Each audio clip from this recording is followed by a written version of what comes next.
भगवान से कुछ अगर मांगना ही है तो सद्बुद्धि मांगिए, बाकी सब अपने आप मिल जाएगा। जब आप अपनी चिंता को आस्था में परिवर्तित कर देते हैं तब ईश्वर भी आपके संघर्ष को आशीर्वाद में बदल देते हैं। कितनी भी परेशानियां क्यों न हो, हमेशा मुस्कुराते रहिए। एक दिन जिंदगी भी थक जाएगी आपको परेशान करते करते। दर्द कितने भी हो दिल में मुस्कुराते रहिए। गर जो गिरा एक आंसू तो तमाशा हो जाएगा। पहुंचने वाले कम मिलेंगे, वजह पूछने वालों का अंबार लग जाएगा। अच्छाइयाँ हम में नहीं हमें देखने वालों में होती है, वरना कैसे कोई एक इंसान पूरी दुनिया के लिए दोषों का भंडार और किसी और के लिए अच्छाइयों का खजाना हो सकता है। हम में हमेशा अथाह शक्ति और संभावनाएं होती हैं, इसलिए अपनी सफलता बनाए रखने के लिए स्वयं में सुधार करते रहना चाहिए और अपनी योग्यता बढ़ाने की दिशा में बढ़ते रहना चाहिए। जब परिस्थितियों पर अपना नियंत्रण न हो तब हार मानना समझदारी नहीं है। इस प्रकार तो आप सब कुछ खो बैठेंगे। संभावनाएं कभी खत्म नहीं होती, प्रयास नहीं छोड़ने चाहिए। कोई इंसान जब बुरी भावना से कोई कर्म करता है तो देख उसका वैसे ही पीछा करता है। जैसे बैलगाड़ी के पहिए बैल के कदमों का पीछा करते हैं। श्रेष्ठ वही है जिसमें दृढ़ता हो पर जिद नहीं, वाणी हो पर कटु नहीं, दया हो पर कमजोरी नहीं, ज्ञान हो पर अहंकार नहीं। जिंदगी चित्र की तरह है, आशाओं से रेखाएं खींचो, सहनशीलता से गलतियां मिटा दो, सब्र में ब्रश को भिगो लो और प्यार के रंग से रंग दो। परखो तो कोई अपना नहीं, समझो तो कोई पराया नहीं। लैक से भरी इस दुनिया में वास्तविक संपत्ति धन नहीं बल्कि दुआएं और संतुष्टता है। कमाई की परिभाषा सिर्फ धन से ही तय नहीं होती। तजुर्बा, रिश्ते, प्रेम, सम्मान, सबक सब कमाई के ही रूप हैं। कभी अकेला चलना पड़े तो डरना मत, क्योंकि शमशान, शिखर और सिंहासन पर आदमी अकेला ही होता है। सरल स्वभाव वाले व्यक्ति को कमजोर समझने की भूल नहीं करनी चाहिए। सरलता उसका संस्कार है, कमजोरी नहीं। कान के कच्चे और शंकाग्रस्त लोग सच्चे सुख में भी दैक भोगते हैं। जब परिस्थिति बदलना हमारे वश में ना हो उस समय मन की स्थिति को बदल के देखिए। सब कुछ तो नहीं मगर बहुत कुछ आपके अनुरूप हो जाएगा। एक तथ्य ये भी है कि इतिहास से केवल शिक्षा ली जाती है, परंतु निर्णय वर्तमान की परिस्थितियों को देखते हुए लेने पड़ते हैं। कोई कितना भी सुंदर, बुद्धिमान, शक्तिशाली या गतिशील क्यों ना हो, हम उस व्यक्ति की ओर तभी आकर्षित होंगे जब वो व्यक्ति सच्चा और वास्तविक हो। अहंकार किस बात का करूं मैं, आज तक जो हुआ है सब आप ही की तो मर्जी है। कृष्ण परमात्मा सदा आपके साथ है, इस सत्य को किसी काल में मत भूलो। प्रभु को साथ जानने का भाव तुम्हें निर्भय और निष्पाप बनाने में मददगार होगा। ये संकल्प नहीं है, सत्य है। भगवान हमेशा सबके साथ हाजिर है। विश्वास का उत्तम उदाहरण अर्थात अर्जुन ने 10 लाख की सेना का त्याग करके प्रभु श्री कृष्ण को चुना। हमें अपनी गलतियों की सजा तुरंत भले न मिले पर समय के साथ कभी न कभी अवश्य मिलती है। तिरस्कार और अपमान बार बार यदि अपनों से मिले तो शब्दों का विवाद उचित नहीं, वहां से निकल जाना ही उचित है। भगवान हमें इस संसार में कितना निश्चिंत करके भेजते हैं कि ना आते समय कुछ लाना पड़ता है, ना जाते समय कुछ ले जाना पड़ता है। बस आपका कर्म और हरि का लिया हुआ नाम आपके साथ चलता है। गंगा में वही पाप धुलते हैं जो गलती से हो जाए। योजना बनाकर किए गए पाप यमराज के पास ही धुलेंगे। कृष्ण भक्ति में दुखी होने का प्रश्न ही नहीं है, लेकिन अगर आप दुखी हैं तो इसका मतलब है कि आप माया में हैं और आप भक्ति ठीक से नहीं कर रहे हैं। गलत आरोपों को लेकर कभी भी चिंतित न हो, बल्कि उसका सम्मान करें। याद रखिए समय का ग्रहण तो चांद, सूरज भी झेलते हैं। मैं किसी का भाग्य नहीं बनाता, हर कोई अपना भाग्य खुद बनाता है। आप आज जो कर रहे हो उसका फल आपको कल प्राप्त होगा और आज जो आपका भाग्य है वह आपके पहले किए गए कर्मों का फल है। सहने वाला जब जुल्म सहकर भी मुस्कुरा रहा हो तो उस इंसान का बदला स्वयं श्री कृष्ण लेते हैं। जिस दिन से आपने दूसरों की गलती को ढूंढना छोड़ दिया, समझो उस दिन से आपने शांति का एहसास करना शुरू कर दिया। मोह इतना न करे कि बुराइयां छिप जाए और घृणा इतनी न करे कि अच्छाइयां देख ही न पाए। मन खराब हो तब भी खराब शब्द न बोलें।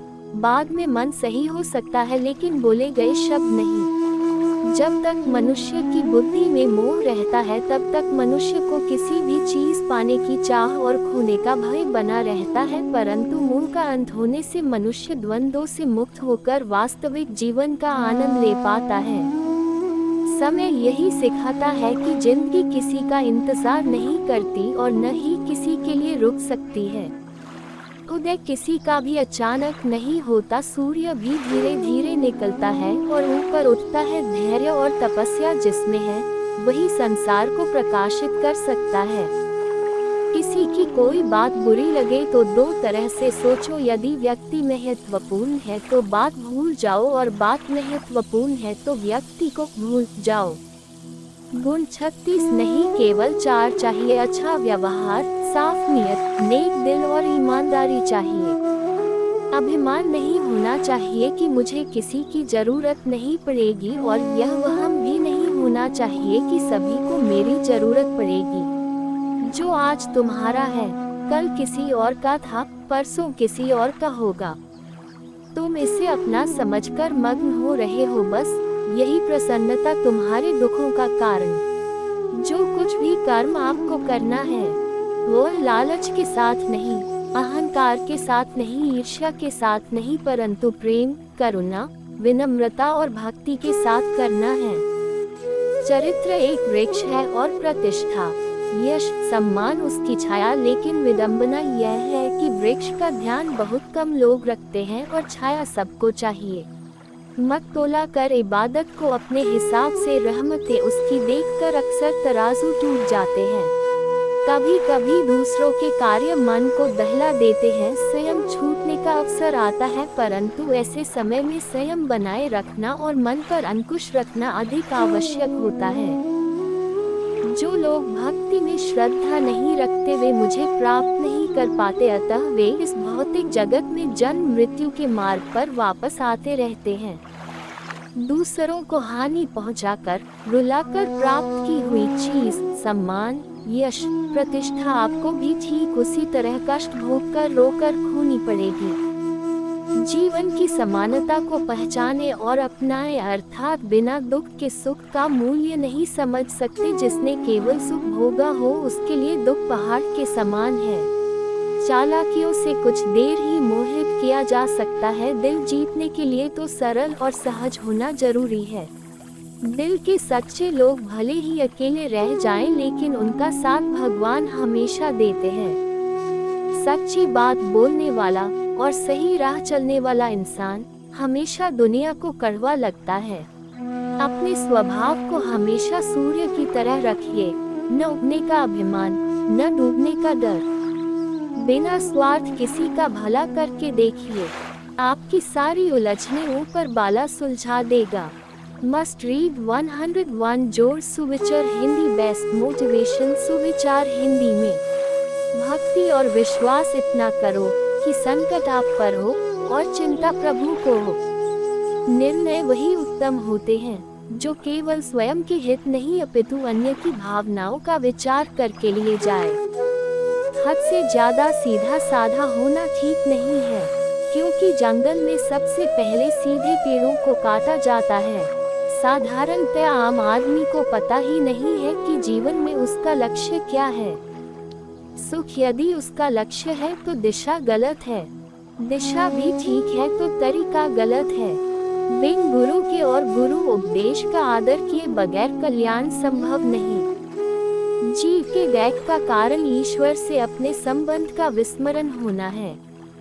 कृष्ण भावना भावित व्यक्ति कभी भी इंद्रियों के कार्यों से प्रभावित नहीं होता। वह भगवत सेवा के अतिरिक्त कोई दूसरा कार्य नहीं कर सकता, क्योंकि उसे ज्ञात है कि वह भगवान का शाश्वत दास है। अगर आप कृष्ण की भक्ति करते हैं, कृष्ण से प्रेम करते हैं तो समझिए कि आपने कृष्ण को नहीं बल्कि कृष्ण ने आपको अपनी भक्ति करने के लिए, स्वयं से प्रेम करने के लिए चुना है, क्योंकि उनकी इच्छा के बिना तो कोई भी उनकी भक्ति नहीं कर सकता। अगर ऐसा है तो आप भाग्यशाली हैं। भक्ति में लगे बिना केवल समस्त कर्मों का परित्याग करने से कोई सुखी नहीं बन सकता, परंतु भक्ति में लगा हुआ विचारवान व्यक्ति शीघ्र ही परमेश्वर को प्राप्त कर लेता है। अगर आप धर्म और भक्ति के मार्ग पर आगे बढ़ना चाहते हैं तो सत्संग को सबसे महत्वपूर्ण स्थान दीजिए, क्योंकि भक्ति अकेले नहीं होती, सत्संग से भक्ति करने में सहायता और प्रेरणा मिलती है।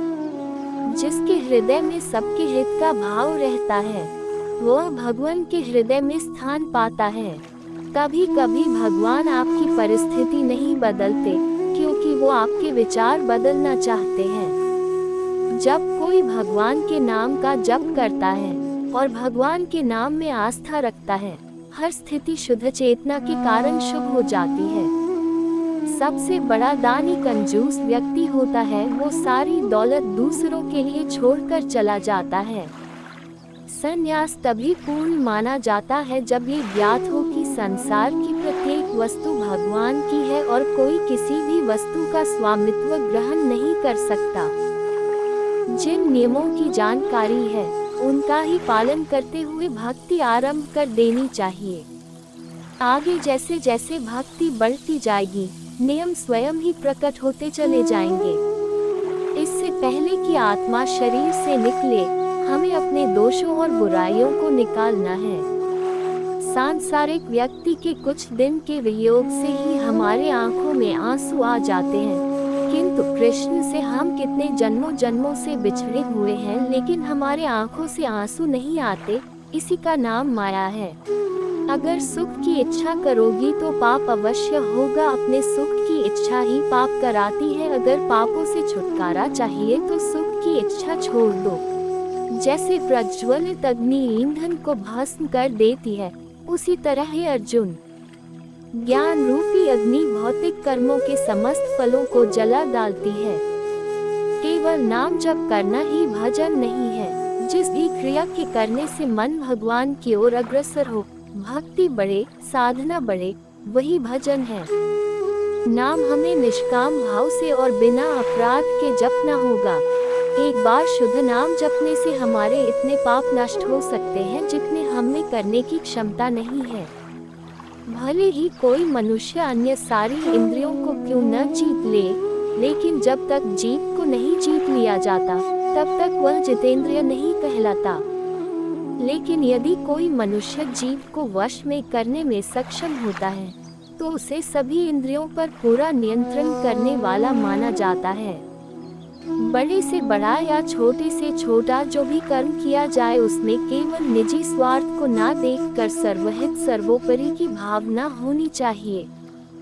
घर में चाहे 10 कमरे हो, लेकिन सबसे ज्यादा रौनक उस कमरे में होती है जहाँ माँ होती है। सब कुछ चाहने से हासिल हो जाए ये मुमकिन नहीं। ये जिंदगी है, पिता का घर नहीं।